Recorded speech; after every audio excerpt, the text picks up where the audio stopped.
नमस्कार, मैं आश्रुति वोहरा और आप देख रहे हैं नेक्स्ट 9 न्यूज। अपर्णा यादव की अमित शाह से मुलाकात ने, अमित शाह से बातचीत ने राजनीतिक गर्मियां तेज कर दी हैं।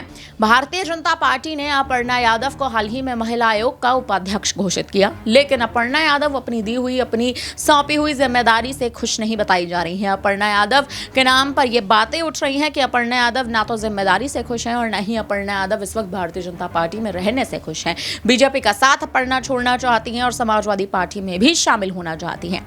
लेकिन अमित शाह से कहीं ना कहीं अपर्णा यादव ने जो फोन पर बातचीत की है और अब यह बातचीत बेहद जल्द मुलाकात में भी बदल सकती है। सूत्रों के हवाले से तमाम बड़ी खबरें सामने आ रही हैं। भारतीय जनता पार्टी अपर्णा यादव को मनाने के बड़े प्रयास कर रही है। कहा यह भी जा रहा है कि अपर्णा यादव से वायदे किए जा रहे हैं इस बात को लेकर कि अपर्णा अगर उपचुनाव तक बीजेपी में रहती हैं या भारतीय जनता पार्टी की शरण ही बनाए रहती हैं तो बीजेपी उपचुनाव में अपर्णा को बड़ा मौका देती नजर आएगी। भारतीय जनता पार्टी अपर्णा यादव को जिम्मेदारी सौंपेगी। भारतीय जनता पार्टी अगर अपर्णा यादव को जिम्मेदारी सौंपती है या दूसरी ओर अगर देख लिया जाए तो अपर्णा यादव अगर बीजेपी में रहकर उपचुनाव तक का इंतजार करती हैं तो स्थिति अपर्णा के लिए बदलेगी, लेकिन समाजवादी पार्टी के खेमे में भी स्थिति बदलती नजर आएगी। कैसे, उसका भी जिक्र करते हैं। हाल ही में अखिलेश यादव ने अपर्णा यादव के लिए, ऐसा कहा जा रहा था कि करहल की सीट अपर्णा के लिए खाली की थी। नेता प्रतिपक्ष के पद से भी इस्तीफा दिया था। समाजवादी पार्टी को इस बात का एहसास था कि विधानसभा क्षेत्र करहल जो है वो सीट अब खाली करनी पड़ेगी।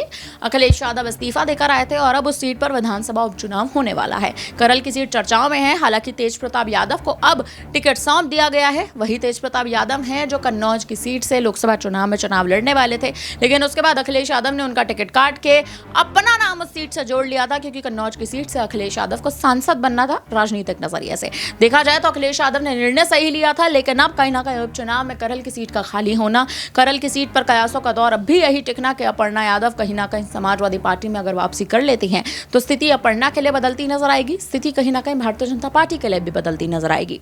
अमित शाह से अपर्णा यादव की मुलाकात के कयास तेज हैं कि अब अपर्णा यादव अमित शाह से मिल सकती हैं, अमित शाह से बैठकर बातचीत कर सकती हैं। भारतीय जनता पार्टी अपनी तमाम रणनीतियां अपर्णा यादव के सामने खोल सकते हैं और अगर ऐसा हुआ तो उपचुनाव में अपर्णा आकर के सीट से लड़ती नजर आएंगी। ये बड़ा सवाल उठ रहा है। वहीं दूसरी ओर देखा जाए तो अपर्णा यादव का उपचुनाव में लड़ना, कि सीट से उपचुनाव में उतरना और समाजवादी पार्टी के खेमे में हलचल पैदा होना, तमाम बड़े मुद्दे राजनीतिक नजरिए से देखे जाएं तो लगातार इस वक्त आग बबूला हो उठ रहे हैं। फिलहाल अब इस पूरी खबर पर आप क्या कहेंगे? अपर्णा यादव आखिर आने वाले समय में क्या बड़ा कदम उठाती नजर आती हैं? इस पर अब आपकी क्या राय है?